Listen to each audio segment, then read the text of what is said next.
Okay, Assalamualaikum. Nama saya Ahmad Azri Shah dari Kolej Adelfi Seremban 2. Hari ini kita akan bagi tahu kenderaan yang ada di bengkel. Salah satunya adalah kenderaan Proton Iswara 1.3 Aerobat, berwarna putih dan nama pengeluar Proton, perusahaan automobil nasional, tahun pengeluaran 1993. Iswara ni gunakan jenis enjin carburetor petrol. Model enjin adalah Mitsubishi Fuji 13 1.3 liter SOHC 12 valve. Gearbox Iswara ni gunakan daripada Proton, 5 speed manual. Capacity enjin Iswara ni 1298cc dan jenis pancuan adalah FWD, front wheel drive. Iswara ni diperkenalkan pada tahun 1992. Ia menggunakan model asas Mitsubishi Lancer Vios. Nama Iswara ni sempena rama-rama dalam bahasa Sanskrit. Okey, yang kedua adalah spesifikasi asas dan ciri-ciri utama.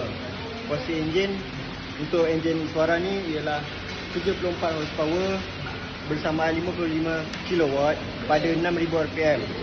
Kalau dengan torque pula dalam 105 Nm torque pada 4000 rpm.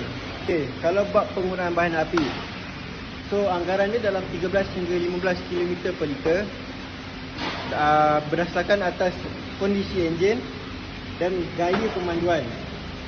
So kalau keselamatan dia, kereta Proton Iswara ni sangat asas, tiada airbag ataupun ABS. Untuk Proton Iswara, kereta ini menggunakan bahagian depan akan menggunakan disc brake. Cuba tengok. So kalau bahagian belakang dia akan menggunakan drum. Anda boleh lihat drum dia.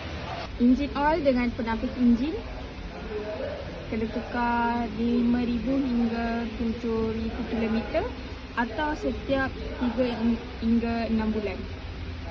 Belting, timing and time kena periksa setiap 40,000 km hingga 60 km atau setiap 2 tahun.